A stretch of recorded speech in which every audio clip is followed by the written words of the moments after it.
Hello everyone, so welcome back to my channel that is called as Mathematics by Rumina, and today I'm very much excited. You people know that because we are going to start miscellaneous for PNC, and bacha, believe me, once we are done with the miscellaneous part, that means I can confidently say that then we are done with NCRT, we are done with the miscellaneous as well, and we are done with the JEE mains question as well, because JEE mains का मैं already PNC का content upload कर चुकी हूँ. तो please go and check that videos as well. और आप PNC पहले पूरा NCRT पढ़ना, फिर मिसलेनियस करना एंड फिर मूव करना JEE मेंस पे. हर एक चीज़ बहुत अच्छे से क्लियर होगी, अच्छे से आपको कॉन्सेप्ट समझ आएगा. और वहाँ भी मैंने बहुत अच्छे से आपको लिस्ट डाउन की हुई है चीज़ें. कुछ आई थिंक 7 to 8 पार्ट्स है उसके भी, उनको सबको देखना, बहुत मज़ा आएगा. ओके, एंड डोंट वरी, मैं आज ही आपको मिसलेनियस भी वाइंड अप करवा दूँगी. So just get ready with your miscellaneous exercise. Let's come on, let's get started and let's wind up with the stuff. Okay, PNC ख़त्म, उसके बाद मैं नेक्स्ट चैप्टर स्टार्ट करूँगी. वो भी बहुत अच्छा चैप्टर होने वाला है and it's going to be difficult chapter, but yeah हम लोग अच्छे से स्पीड से कैरी करेंगे. सो आई ट्रस्ट कि हमारा जल्दी ख़त्म हो जाएगा. Okay, now question number 1. बेटा कॉन्सेप्ट मैं ऑलरेडी सारे कवर कर चुके हूँ आपके in your exercises. So please for concept I would say go and watch your exercise. उसके अलावा जो आपकी थियरम्स थी, बेसिकली मेरे पास जो थियरम्स है वो ज़्यादातर मेरे पास कॉम्बिनेशन में थियरम्स है. दैट मीन्स वो बेसिकली सी वाली थियरम्स ज़्यादा है. तो वो भी बेटा मैं ऑलरेडी कवर कर चुकी हूँ इन योर एक्सरसाइज 6.4. ठीक है ना, मतलब कि जैसे पहले वाली वीडियो है वो जाके ऑब्जर्व कर लेना, वरना मैं आपको लिंक नीचे प्रोवाइड कर दूंगी. And just you can just go and check that video and आपको सारे अपनी थियरम्स मिल जाएंगी, सारे कॉन्सेप्ट्स मिल जाएंगे. ईजी है, समझ भी आ जाएगा. और प्लीज़ 6.1, 6.2, 6.3, 6.4 करने के बाद ही मिसलेनियस पर आना, वरना कुछ समझ नहीं आएगा and you will and up saying that कि दी समझ नहीं आया. Okay, so it's a humble request, firstly go and watch that videos. So now let's understand the answer. It says that how many words with or without meaning, मतलब कि मेरे पास कितने मैं words बना सकती हूँ जिनका मतलब हो या ना हो, जिसके अंदर 2 वॉवल्स होने चाहिए और 2 कॉन्सोनेंट्स होने चाहिए. I have vowels that is A, E, I, O, U. Can be from the letter of the word daughter. मेरे पास ये मेरा वर्ड है. नाउ आई नो, अगर मैं इसको अलग अलग करती हूँ तो जो मेरे पास वॉवल्स है और जो मेरे पास कॉन्सोनेंट्स है, वॉवल्स कौन से है? A, U, E. और जो कॉन्सोनेंट्स है that is D, G, H, T, R. Correct. 3 में से मुझे 2 सेलेक्ट करने हैं, इतना समझ आ गया. ठीक है, 3C2 सेलेक्ट करने थे इसलिए C लगा दिया. इनटू में 1, 2, 3, 4, 5. 5 में से भी मेरे को क्या करना है? 2 सेलेक्ट करने हैं. अब देखो, मुझे क्या पता है, मुझे इतना पता है बेटा कि मैंने पहले अपने वॉवल्स में से 2 सेलेक्ट करे, फिर मैंने अपने कॉन्सोनेंट में से 2 सेलेक्ट करे. अब एक चीज़ ढंग से देखो, क्या मुझे जो मैं अपना सेलेक्ट करूँगी, क्या मुझे उसको भी रीअरेंज करना पड़ेगा? है ना, बिल्कुल करेक्ट. मुझे उसको सॉरी, यहाँ पे 3 कॉन्सोनेंट्स थे. सॉरी बेटा, यहाँ पे 3 कॉन्सोनेंट्स थे, मैंने उसको ऑब्जर्व नहीं किया. ठीक है, तो 3 में से मैंने 2 निकाले और 5 में से मैंने 3 निकाले. अब मुझे जो मैंने सेलेक्ट करे हैं उनमें से मुझे उसको अरेंज करना है. मुझे कॉन्सोनेंट्स और अपने वॉवल्स को भी अरेंज करना होगा. विदाउट मीनिंग मुझे लेटर्स फॉर्म करने हैं, क्योंकि सो 2 + 3 5, दैट इज़ 5 फैक्टोरियल. सिंप्लीफाई करना and you will get your answer from here. That means मैंने पहले मेरे पास 3 वॉवल्स थे, 3 में से मैंने 2 निकाले. मेरे पास 5 कॉन्सोनेंट्स थे, मैंने 5 में से 3 निकाले. और फिर मेरे पास जो 2 और 3 थे, मैंने इनको देखा 5 फैक्टोरियल करके मैंने इनका भी अपना आंसर निकाल दिया. Simple, easy stuff to understand. ठीक है ना, तो मैंने यहाँ से अपने 5 फैक्टोरियल करके अपने पूरी वैल्यूज निकाल दी. I hope it must be clear to every one of you. Now the next, it says that how many words with or without meaning can be formed using all the letters of the word equation at a time so that vowels and consonant occur together. बेटा उसमें था that they can occur differently or together. Now it says me a situation जिधर मुझे how many words with or without meaning can be formed using the word equation at a time मतलब कि repetition नहीं होनी चाहिए, so that vowels and consonants occur together. अब पहले distinct करते हैं वॉवल्स और कॉन्सोनेंट्स का। तो ए ई आई ओ यू, ए भी है, यू भी है, आई भी है, ओ भी है, बचा क्या? E Q T N. 4 यहाँ पे वॉवल्स है और मेरे पास बेटा 4 ही कॉन्सोनेंट्स है। अब देखो मुझे क्या पता है, अगर मैं ढंग से देखती हूँ, just 1 minute, oh sorry, E is a vowel, sorry.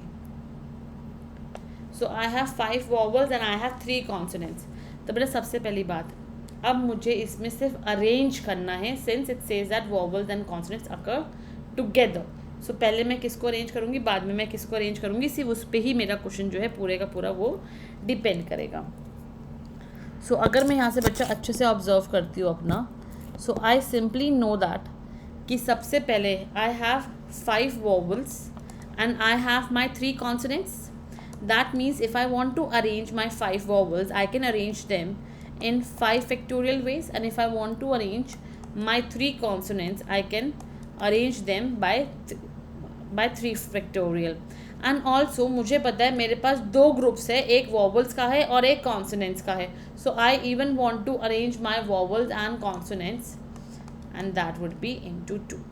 Because so that vowels and consonant एक साथ अकर हो, इसलिए पहले वॉवल्स आए तो वॉवल्स को अरेंज किया 5 फैक्टोरियल, फिर कॉन्सोनेंट्स को अरेंज किया 3 फैक्टोरियल, और फिर मैंने उठा के वॉवल्स और कॉन्सोनेंट्स इन दोनों को भी अरेंज कर दिया bye into 2.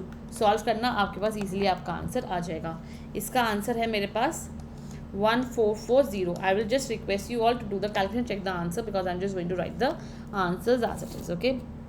The next question says that a committee of 7 has to form from 9 boys and 4 girls. In how many ways can this be done when a committee consists of exactly 3 girls and at least 3 girls? देखो बच्चों, it says me कि मेरे पास एक committee है of 7 just wait a minute, yeah. I have a committee of 7 has to be formed, 9 boys है, 4 girls है. First part है कि एग्जैक्टली 3 गर्ल्स होनी चाहिए. बेटा मेरे पास क्या है कि एग्जैक्टली 3 गर्ल्स होनी चाहिए. सो फॉर 3 गर्ल्स मुझे पता है 4 गर्ल्स में मैं 3 लड़के निकाल लूँगी.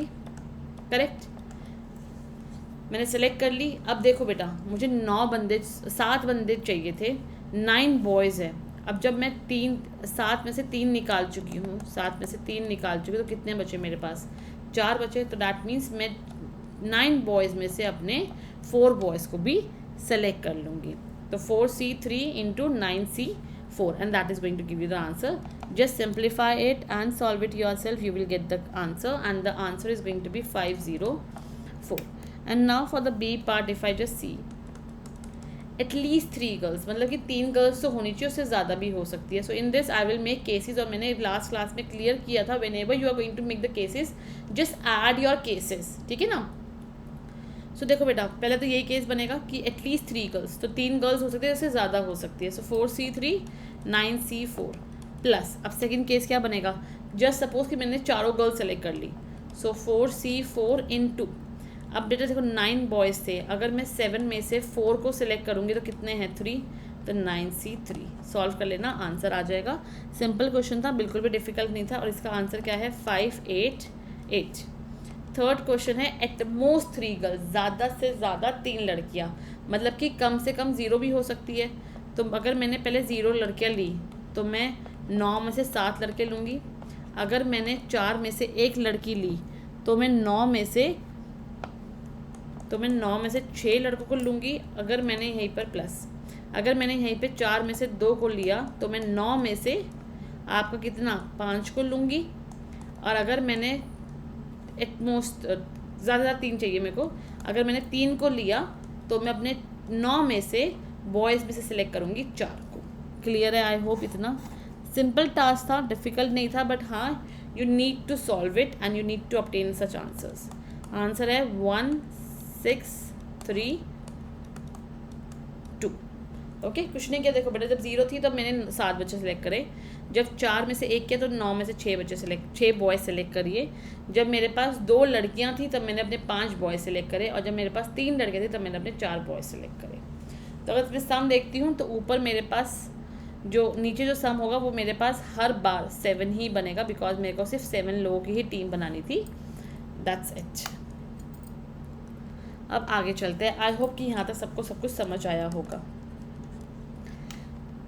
If the different permutations of all letters of the word, okay, different permutation निकालने of all letter of the word examination are listed as a dictionary, how many words are there in the list before the first word starting with E.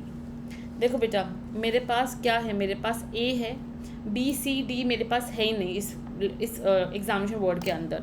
So I know कि मैं अपना जो alphabet है वो ए से start कर सकती हूँ, और मेरे पास कितने नंबर है, 1 2 3 4 5 6 7 8 9 10 11। तो ए मैंने फिक्स कर दिया, मतलब एक नंबर फिक्स हो गया। देन आई हैव 10 ब्लैंक्स, 1 2 3 4 5 6 7 8 9 10, ठीक है। नाउ आई नो दैट कि मेरे पास रिपीटेशन क्या है बेटा। आई हैव 2 एज, जिसमें से एक ए ये रहा, एक ए रहेगा, तो एक और एज इट इज़ रखते हैं। Then I have my 2 I's, then I have my 2 N, and उसके अलावा सब सिंगल सिंगल है। ये कह रहा है कि मेरे पास कितनी परमुटेशंस है of different letters of word examination, जिसको मैं लिस्ट करूँ डिक्शनरी में। So how many words are there before the first word starting with E, तो कितने वर्ड्स होंगे पहले मेरे पास। तो बेटा बेसिकली अरेंजमेंट का ही क्वेश्चन है, सिंपल सा क्वेश्चन था कि यहाँ पे मैं कितने वेज है, यहाँ पे मेरे पास 10 9 8 7 6 5 4 3 2 1 है ना। So that means 10 factorial veg है। अपॉन में क्या है, जो रिपीटेशन है उसे डिवाइड कर दो, 2 factorial into 2 factorial, that means 10 factorial upon 2 factorial into 2 factorial, and answer is going to be 907200। I hope इतनी बात क्लियर हुई होगी कि हाँ मैंने अपने ए को फिक्स किया और फिर मैंने अपना सिंपल अपना परमुटेशन अप्लाई कर दिया, बिकॉज आई नो यहाँ पे 10 वेज थे फिल होने के, यहाँ 9 वेज थे, यहाँ 8 थे, 7 थे, 6 थे, 5 थे, 4 थे, 3 थे, 2 थे और 1 थे, और फिर जो रिपीटेशन है उसको तो हम डिवाइड करेंगे ही करेंगे। Simple question, easy to understand. How many 6 digit number can be formed from the digit 0 1 3 5 7 and 9 which are divisible by 10 and no digit is repeated. I just have to form a 6-digit number which has to be divisible by 10, and the number that I have is your 0 1 3 5 7 9। अब देखो अगर 10 से divisible है तो यहाँ पे तो 0 आएगा, that is fix.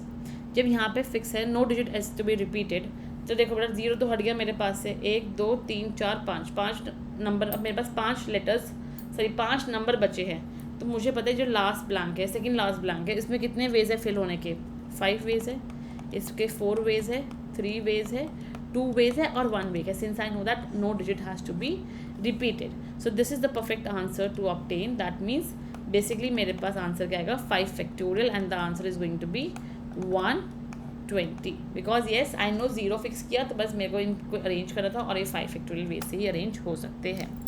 Simple question था, बट हाँ नॉर्मली बच्चे क्वेश्चन ऐसे देख के घबरा जाते हैं कि मैम इतना सिंपल कैसे हो सकता है, there must be some complication, but believe me there was no complication, it was a simple one. The English alphabets have 5 vowels and 21 consonants that we all know. How many words with 2 different vowels and 2 different consonants can be formed from these letters, from these alphabets? 27 बेटा basically sorry 26 हमारे पास होते हैं, उसमें से मुझे पता है 5 मेरे पास वॉवल्स है और 21 कॉन्सोनेंट्स है। मुझे 2 डिफरेंट वॉवल्स चाहिए और मुझे 2 डिफरेंट कॉन्सोनेंट्स चाहिए that can be form from the alphabets. काफ़ी सिंपल क्वेश्चन है, ऐसा क्वेश्चन अभी हमने पीछे क्वेश्चन नंबर 1 या 2 में ही किया था। सिंपल ईजी सा क्वेश्चन है, even if you want, question number 1 था वो, ये वाला क्वेश्चन। इसी का यू कैन से जुड़वा भाई आ गया बस मेरे सामने, तो बस कुछ नहीं करना था, 5 में से 2 निकाल दिए, 21 में से 2 कॉन्सोनेंट निकाल दिए और उठा के मैंने फिर इनको भी अरेंज कर दिया। सो 4 factorial, so 5c2 into 21c2 into 4 factorial, and that is going to give you the answer. If I just tell you the answer, कि after solving it what you will get, it would be your 50400. I hope कि combination और permutation जो formula है वो आपको याद होगा। मैं एक बार लिख देती हूँ कि NCR का फॉर्मूला होता है n factorial upon r factorial into n minus r factorial, and आपका NPR का फॉर्मूला होता है n factorial upon n minus r का फैक्टोरियल। ये सिंपल जो फॉर्मूलेस है आपको याद होने चाहिए, देन ओनली आप आंसर को ऑब्टेन कर पाओगे। Simple question, let's move ahead. One of the most important question जो पेपर में बहुत ज़्यादा देखने को भी मिलता है, एंड येस ईजी भी है, ज़्यादा डिफिकल्ट क्वेश्चन भी नहीं है. In an examination, a question paper consists of 12 questions divided in two parts. Okay. Part 1 and Part 2 containing 5 and 7 questions respectively. A student is required to attempt 8 questions in all, selecting at least 3 from each part. Okay, 3 मुझे select करने हैं और मुझे in total 8 select करने हैं. In how many ways? Okay, तो देखो बेटा, मुझे पता है कि मैं अगर पहले 5 में से 3 निकाल लूँ, लेट्स सी, अगर 5 में से मैं 3 निकाल दूँगी तो 7 में से मुझे कितने निकालने पड़ेंगे ताकि 8 क्वेश्चन अटैम्प्ट हो जाए. दैट वुड बी 7 में से मैं 5 निकालूंगी बिकॉज 8 - 3 दैट इज़ 5. निकल सकते हैं इजीली, कोई प्रॉब्लम ही नहीं है. सिमिलरली अगर मैं 5 में से 4 निकाल दूंगी तो 7 में से मुझे कितने निकालने पड़ेंगे, 4. और अगर मैं यहीं पे 5 में से 5 निकालती हूँ तो मैं 7 में से कितने निकाल सकती हूँ, 3. और मुझे एटलीस्ट 3 चाहिए तो मुझे यहाँ पे भी रुकना ही पड़ेगा. And that is going to be your answer. That means ये क्या है, मैं सेलेक्ट कर रही हूँ तो कॉम्बिनेशन है, और प्लस ये 3 डिफरेंट केसेज है तो प्लस आ जाएगा. That would B 5C3 into 7C5 plus 5C4 into 7C4 plus 5C5 into 7C3. Just simplify it and you will get your answer, and your answer is going to be your 420. I hope कि clear हुआ होगा. कुछ भी नहीं किया, 5 थे, 3 select किए, at least 3 चाहिए था ना, 5 में से 3 किया तो 7 में से 5 बच गया बिकॉज 8 - 3 कर दिया. फिर 5 में से 4 कर दिया, 7 में से 4 हो गया. फिर 5 में से 5 हो गया तो 7 में से 3 हो गया. इसके नीचे मैं जा नहीं सकती थी बिकॉज फिर मेरे पास 3 से कम हो जाएंगे क्वेश्चन अटेम्प्ट, वो मुझे नहीं चाहिए था. क्लियर है, सिंपल सा क्वेश्चन था, डिफिकल्ट नहीं है, बट हाँ you have to be very smart while doing this. Now this is one of the very simple question. ये क्वेश्चन मैंने सेम ऐसा करवाया था कल की क्लास में, लाइक नॉट कल, basically the last class that we have taken. So वो आपका उसी में से ही मैंने उठाया. बस यहाँ पे एस की जगह किंग आ गया, वहाँ पे एस था. Determine the number of 5 cards combination out of a deck of 52 cards if each selection of 5 cards has exactly 1 king. 1 king है तो मुझे पता है 4 किंग होते हैं, उसमें से मैंने 1 निकाल लिया. 52 कार्ड्स इन टोटल थे तो मैंने 48 कार्ड्स निकाल लिए, और मुझे अभी भी 4 और कार्ड्स निकालने हैं, तो 48C4 आंसर आ गया. सिंपल क्वेश्चन था, ये मैंने एक्जैक्टली करवा रखा है तो इसको मैंने ज़्यादा अच्छे से एक्सप्लेन नहीं किया. आई होप कि आपको ये अच्छे से क्लियर होगा ही, क्योंकि मैंने ऑलरेडी कल की क्लास में करवा दिया था, like the last class that we have taken. So 4C1 that is for your king, जो मैंने किंग का एक कार्ड निकाल दिया, and that is for your remaining card जो मेरे पास है, कि उनकी क्या मेरे पास कॉम्बिनेशन आएगा, and that would be 48C4. Clear होगा, सिंपल क्वेश्चन है, बट हाँ आपको अच्छे से देखना था. It is required to seat 5 men's and 4 women's in a row so that the women occupy the even place. How many such arrangements are possible? अब देखो मेरे पास टोटल 9 सीट्स है, 1 2 3 4 5 6 7 8 9. वुमेन ने एक मेरे पास even number of place occupy किया है, so women women women women. अब ये वुमेन जो है ये भी आगे पीछे होगी, एंड ये 4 है तो 4 फैक्टोरियल तरीके से मैं इसको अरेंज कर सकती हूँ. Man man man man man, 1 2 3 4 5, ये 5 है तो मैं मैन को भी 5 तरीके से अरेंज कर सकती हूँ.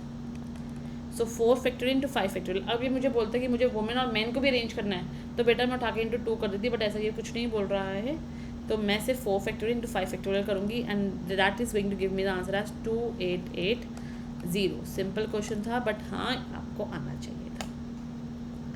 Next question, it says that from a class of 25 students, 10 are to be chosen for the exertion party.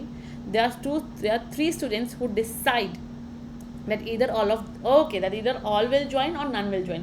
तो एकदम पक्की दोस्ती है यारो कि या तो भैया सब चलेंगे, कोई नहीं जाएगा. बहुत simple logic. In how many ways can the exertion party be done? अब देखो कैन बी चूजन. अब देखो बेटा, one of the very simple question, but हाँ आता है, CBSE पेपर में देती है ऐसे क्वेश्चन. 25 बच्चे हैं, उसमें से मुझे पता है 10 बच्चों को मुझे सेलेक्ट करना है, जिसमें से जो 3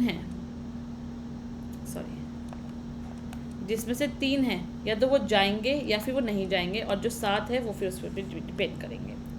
अब देखो बेटा, अगर वो 3 गए 3C3, तो मुझे पता है कि मुझे बाकी बचे हुए में से अपने 7 बच्चे करने हैं, बिकॉज इस 10 में से ओके 10 स्टूडेंट्स तो जाएंगे ही जाएंगे, उसके अलावा सॉरी 10 बच्चे जाएंगे ही जाएंगे। अब देखो बच्चा, जो 3 बच्चे चले गए तो वो यहाँ आ गए, दैट मीन्स रिमेनिंग कितने हैं? रिमेनिंग आई हैव 22 स्टूडेंट्स, जिसमें से 7 बच्चे जाने थे।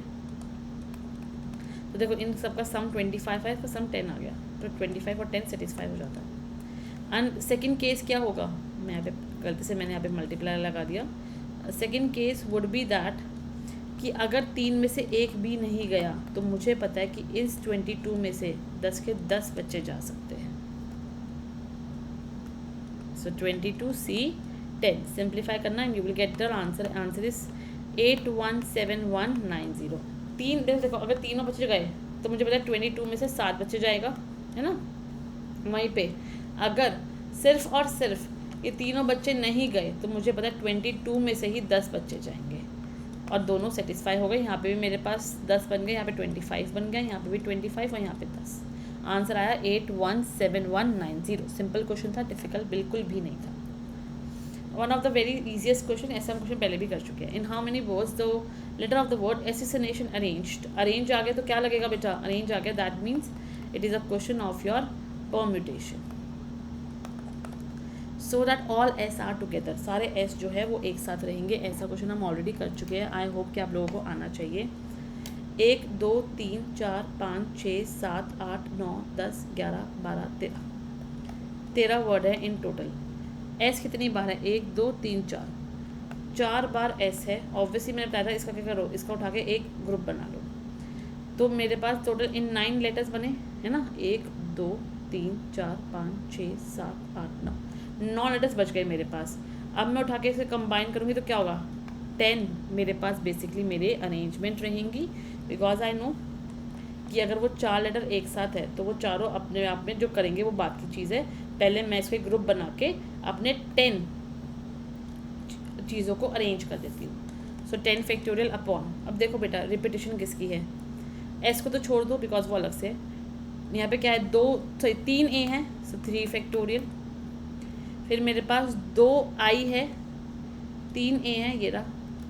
फिर मेरे पास 2 आई है, ये रहे। फिर मेरे पास 2 एन है, ये रहे। ठीक है, ये आ गया। एस तो हट ही गए थे, टी भी रिपीट नहीं हो रहा, ओ भी रिपीट नहीं हो रहा। अब देखो आप बोलो कि मैम अब मैं 4 एस को भी अरेंज करूँगा। बेटा अरेंज करूँगी, सिमिलर है, एकदम सेम है। चाहे आप एस एस एस एस ऐसे लिखो, चाहे आप इसको पहले करो इसको बाद में करो, किसको पता लग रहा है? बिकॉज एस तो ऐसे ही रहता है ना। सो इंटू 1 आ जाएगा। That is going to be your answer. That is 10 factorial into 3 factorial into 2 factorial into 2 factorial, and final answer is going to be your 151,200, and that was your answer. And that is it for today. We are done with the miscellaneous exercise as well. That means we are done with your P and C, and मैंने आपको आपका NCERT करवा दिया है। Sorry class, मैंने आपको आपके NCERT के सारे क्वेश्चन करवा दिए हैं already. So from my side NCERT is fully done. उसके अलावा बच्चा मैंने आपको अपना NCERT के अलावा मैंने आपको मिसलेनियस भी करवा दिया। NCERT का पार्ट ही होता है, बट हाँ बहुत लोग नहीं करते हैं, तो प्लीज़ आई विल से इसकी ज़रूर कर लेना। And just copy this link and you can join me on my Telegram group, and over there I'm also going to upload all the stuff that I'm going to upload on the YouTube channel. So thank you so much kids for liking my videos, for viewing my channel. Thank you so much everyone. Let's meet you in the next class. Till that, bye bye, take care and have fun.